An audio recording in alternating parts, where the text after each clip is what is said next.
Assalamualaikum warahmatullahi wabarakatuh. Kami dari kelompok 2 ingin mempresentasikan mengenai kompensasi. Sebelumnya perkenalkan dulu, saya Nur Izadila. Saya Yani Widya Astuti.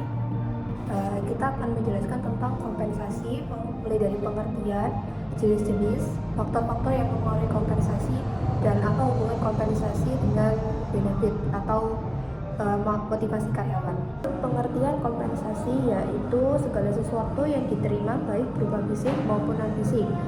Kompensasi juga berarti seluruh imbalan yang diterima oleh seorang karyawan dari sebuah perusahaan atas dasar hasil atau imbalan yang diterima dalam bentuk uang ataupun barang, baik secara langsung dan tidak langsung. Kompensasi langsung itu bisa diartikan seperti gaji, tunjangan, dan intensif. Sedangkan kompensasi tidak langsung yakni berupa benefit dan service atau tunjangan pelayanan.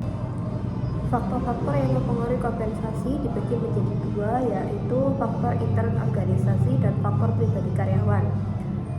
Faktor intern organisasi meliputi dana organisasi dan serikat pekerja.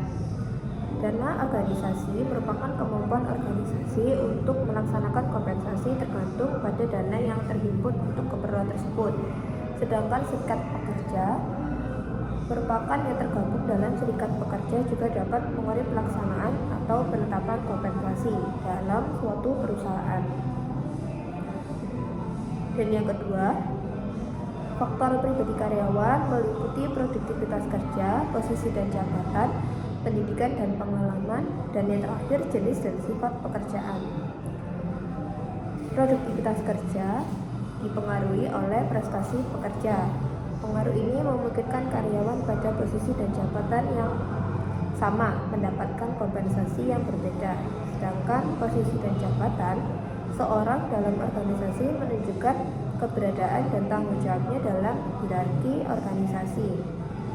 Selanjutnya, pendidikan dan pengalaman kerja juga merupakan faktor yang mempengaruhi besarnya kompensasi. Pertimbangan faktor ini merupakan wujud penghargaan organisasi pada keprofesionalan seseorang.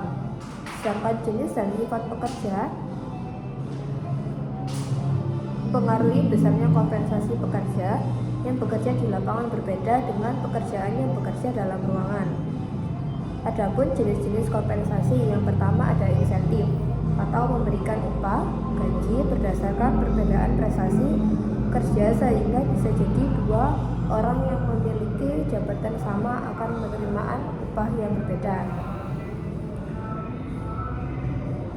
Sifat dasar intensif, yang pertama sistem pembayaran agar diupayakan cukup sederhana, dan yang kedua upah insentif yang diterima benar-benar dapat menaikkan motivasi kerja mereka. Yang ketiga, pelaksanaan pengupahan insentif hendaknya cukup tepat. Yang keempat, penentuan standar kerja atau standar produksi hendaknya secara secermat mungkin, dalam arti tidak terlalu tinggi. Dan yang terakhir, besarnya upah normal dengan standar kerja per jam hendaknya cukup merangsang pekerja atau karyawan untuk bekerja. Dan yang kedua adalah kesulitan sistem pengupahan insentif. Alat ukur dan berbagi prestasi karyawan belum tentu dapat berhasil dibuat secara tepat sebagaimana diharapkan, yakni wajar dan dapat diterima. Lalu alat ukur dan tujuan perusahaan harus terikat erat. Data tentang prestasi kerja karyawan harus cepat, dan yang terakhir, standar yang ditetapkan haruslah mempunyai kadar atau tingkat kesulitan yang sama untuk setiap kelompok kerja. Ada kompensasi pelengkap. Kompensasi pelengkap merupakan salah satu bentuk pemberian kompensasi berupa penyediaan paket benefit dan program-program pelayanan karyawan dengan maksud pokok untuk mempertahankan keberadaan karyawan sebagai anggota organisasi dalam jangka panjang. Kompensasi pelengkap meliputi tunjangan antara lain terbentuk pensiun, pesangon, tunjangan kesehatan, asuransi kecelakaan kerja. Pelayanan yang meliputi jaminan rasa aman karyawan. Yang kedua, gaji dan upah yang dibayarkan pada saat karyawan tidak bekerja. Yang ketiga, bonus dan penghargaan. Yang keempat, program pelayanan. Lalu ada keamanan serta kesehatan karyawan. Pembinaan kesehatan karyawan atau anggota organisasi merupakan suatu bentuk kompensasi dan finansial yang sangat penting dalam organisasi. Beberapa keuntungan atau manfaat yang didapat organisasi dalam pemberian kompensasi pelengkap kepada karyawan di antaranya adalah yang pertama, peningkatan semangat kerja dan kesetiaan, yang kedua, penurunan turnover karyawan dan absensi, ketiga, pengurangan kelelahan, keempat, pengurangan pengaruh serikat buruh atau pekerja, dan yang kelima adalah hubungan masyarakat yang lebih baik. Selanjutnya ada fungsi dan tujuan kompensasi yang akan diartikan atau dijelaskan oleh Mbak Erwin. Untuk fungsi dan tujuan kompensasi sendiri adalah tujuan pemberian kompensasi kepada karyawan, menjamin sumber nafkah karyawan beserta keluarganya, meningkatkan prestasi kerja, meningkatkan harga diri para karyawan, mempererat hubungan kerja antar karyawan, mencegah karyawan meninggalkan perusahaan, meningkatkan disiplin kerja, efisiensi tenaga karyawan yang potensial, perusahaan dapat bersaing dengan tenaga kerja di pasar, mempermudah perusahaan mencapai tujuan, melaksanakan peraturan perundang-undangan yang berlaku, dan perusahaan dapat memberikan teknologi baru. Selain sesuatu hal yang kompleks, kompensasi juga merupakan suatu elemen biaya yang sangat besar bagi organisasi. Namun demikian, setiap organisasi telah tetap melaksanakan kebijakan ini. Hal ini karena ada dampak positif yang diharapkan darinya. Menurut pendapat Susilo Martoyo, fungsi-fungsi pemberian kompensasi adalah 1. Pengalokasian sumber daya manusia secara efisien. Fungsi tersebut menunjukkan bahwa pemberian kompensasi yang cukup baik pada karyawan yang berprestasi baik akan mendorong para karyawan untuk bekerja dengan lebih baik dan ke arah pekerjaan yang lebih produktif. Penggunaan sumber daya manusia secara lebih efisien dan efektif. Dengan pemberian kompensasi yang tinggi kepada seorang karyawan mengandung implikasi bahwa organisasi akan menggunakan tenaga karyawan termaksud dengan seefisien dan seefektif mungkin. Mendorong stabilitas dan pertumbuhan ekonomi. Sebagai akibat alokasi dan penggunaan sumber daya manusia dalam organisasi yang bersangkutan secara efisien dan efektif tersebut, maka dapat diharapkan bahwa sistem pemberian kompensasi tersebut secara langsung dapat membantu stabilitas organisasi dan secara tidak langsung ikut andil dalam mendorong stabilitas dan pertumbuhan ekonomi secara keseluruhan. Tujuan pemberian kompensasi. Selain beberapa fungsi di atas, jelas kompensasi mempunyai tujuan positif. Pendapat para pakar tentang tujuan pemberian kompensasi berbagai macam, namun pada prinsipnya sama. Adapun tujuan kompensasi menurut Malayu SP Hasibuan adalah sebagai berikut. Ikatan kerjasama. Dengan pemberian kompensasi terjadilah ikatan kerjasama formal antara majikan dengan karyawan. Karyawan harus mengerjakan tugas-tugasnya dengan baik, sedangkan pengusaha majikan wajib membayar kompensasi sesuai dengan perjanjian. Kepuasan kerja. Dengan balas jasa, karyawan akan dapat memenuhi kebutuhan fisik, status sosial, dan egoistiknya, sehingga memperoleh kepuasan kerja dari jabatannya. Pengadaan efektif. Jika program kompensasi ditetapkan cukup besar, pengadaan karyawan yang kualifikasi untuk perusahaan akan lebih mudah. Motivasi. Jika balas jasa yang diberikan cukup besar, manajer akan mudah memotivasi bawahannya.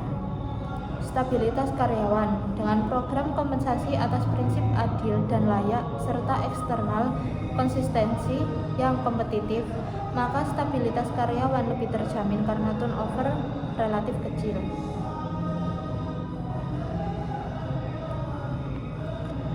Penentuan kompensasi. Besarnya kompensasi yang diberikan ditentukan oleh harga atau nilai pekerjaan, sistem kompensasi yang diterapkan. Harga atau nilai pekerjaan. Penilaian harga suatu jenis merupakan tindakan pertama yang dilakukan dalam menentukan besarnya kompensasi yang akan diberikan kepada karyawan. Penilaian harga pekerja dapat dilakukan dengan dua cara, yaitu melakukan analisis jabatan pekerjaan. Berdasarkan analisis jabatan akan didapat informasi yang berkaitan dengan jenis keahlian yang dibutuhkan, tingkat kompleksitas pekerjaan, resiko pekerjaan, perilaku atau kepribadian yang dituntut oleh pekerjaan tersebut. Melakukan survei harga pekerjaan sejenis pada organisasi lain. Harga pekerjaan pada beberapa organisasi dapat dijadikan sebagai patokan dalam menentukan harga pekerjaan sekaligus sebagai ukuran kelayakan kompensasi. Jika harga pekerjaan yang diberikan lebih rendah dari organisasi lain, maka kecil kemungkinan organisasi tersebut mampu menarik atau mempertahankan karyawan yang kualifikasi. Sebaliknya, bila harga pekerjaan tersebut lebih tinggi dari organisasi lainnya, maka organisasi tersebut akan lebih mudah menarik dan mempertahankan karyawan kualifikasi. Sistem kompensasi. Beberapa sistem kompensasi yang biasa digunakan adalah sistem prestasi dan sistem waktu. Sistem prestasi yaitu upah menurut prestasi kerja, sering juga disebut dengan upah sistem hasil. Pengupahan dengan cara ini mengaitkan secara langsung antara besarnya upah dengan prestasi kerja yang ditujukan oleh karyawan yang bersangkutan. Sedikit banyaknya upah tersebut tergantung pada sedikit banyaknya hasil yang dicapai karyawan dalam waktu tertentu.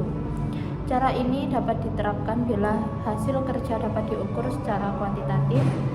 Cara ini dapat mendorong karyawan yang kurang produktif menjadi lebih produktif.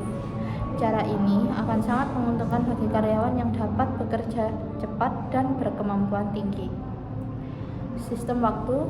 Besarnya kompensasi dihitung berdasarkan standar waktu seperti jam, hari, minggu, bulan. Besarnya upah ditentukan oleh lamanya karyawan melaksanakan atau menyelesaikan suatu pekerjaan. Umumnya cara ini digunakan bila ada kesulitan dalam menerapkan cara pengupahan berdasarkan prestasi.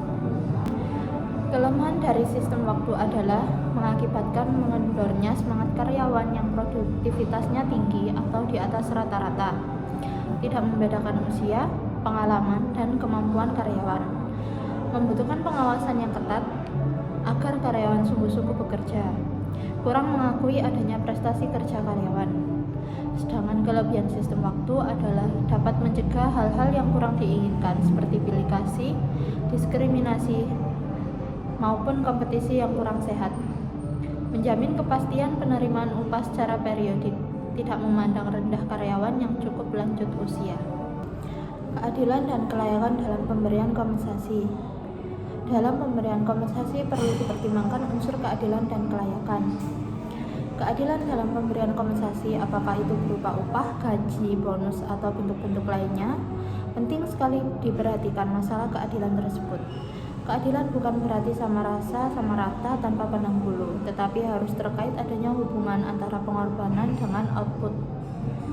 Semakin tinggi pengorbanan, semakin tinggi penghasilan yang diharapkan, sehingga oleh karenanya yang harus dinilai adalah pengorbanan atau input yang diperlukan suatu jabatan.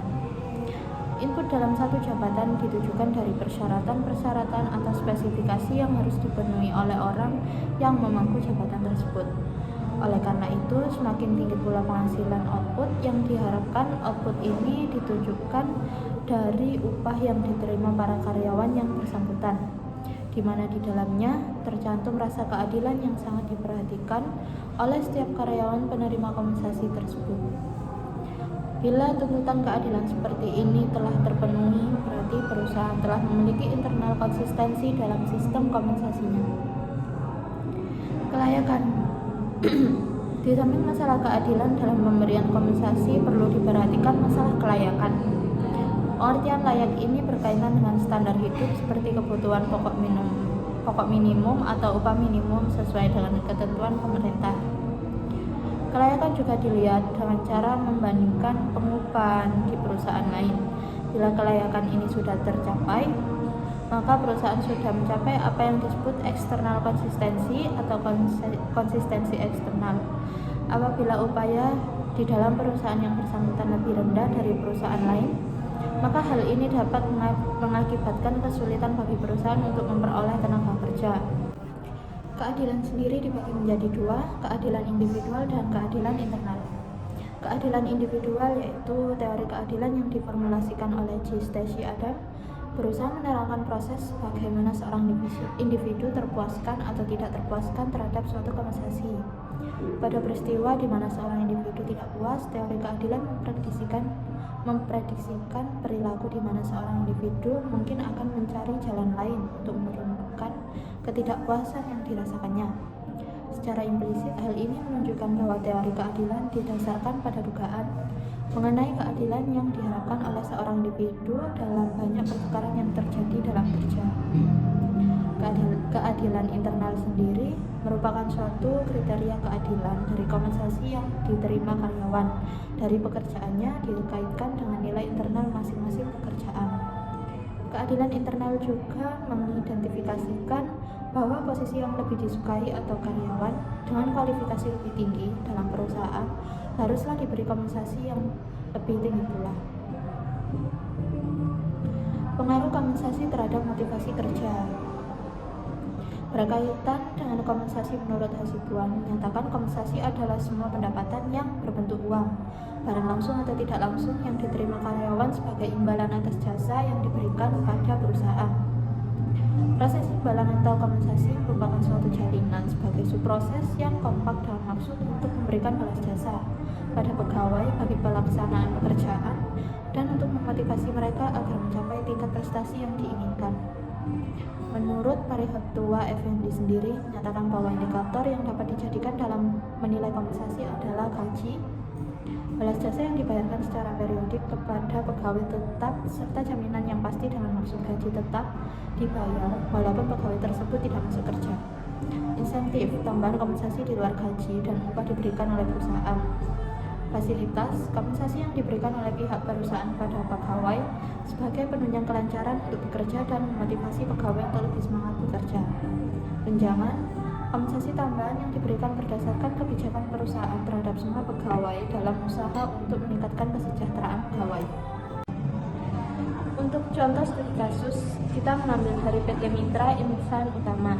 Masalah pemberian kompensasi yang dilansir oleh Realita Online pada 17 Oktober 2011. Dalam Realita Online judul tersebut yang ditampilkan adalah 160 karyawan PT MIU dirumahkan. Demo ke kantor PLN Purwakarta. Dalam artikel tersebut disebutkan bahwa ratusan karyawan PT Mitra Insan Utama yang tergabung dalam PUK Serikat Pekerja Elektrik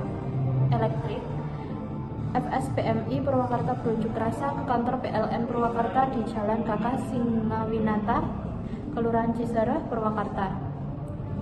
Karyawan subkontraktor PLN tersebut menuntut manajemen PLN Purwakarta membayarkan kompensasi 160 karyawan PT MIU yang dirumahkan pada Agustus 2011 lalu. Dalam aksinya, pengunjuk rasa berorasi di tepi jalan atau persis di depan kantor PLN Purwakarta. Aksi tersebut sempat mengganggu arus lalu lintas yang melintasi ruas jalan tersebut. Puluhan petugas Dalmas membarikade kantor PLN Purwakarta mengantisipasi hal-hal yang tak diinginkan. Selain berorasi, masa PT MIU berunjuk rasa membentangkan sejumlah poster dan spanduk berisi hujatan terhadap manajemen PLN Purwakarta.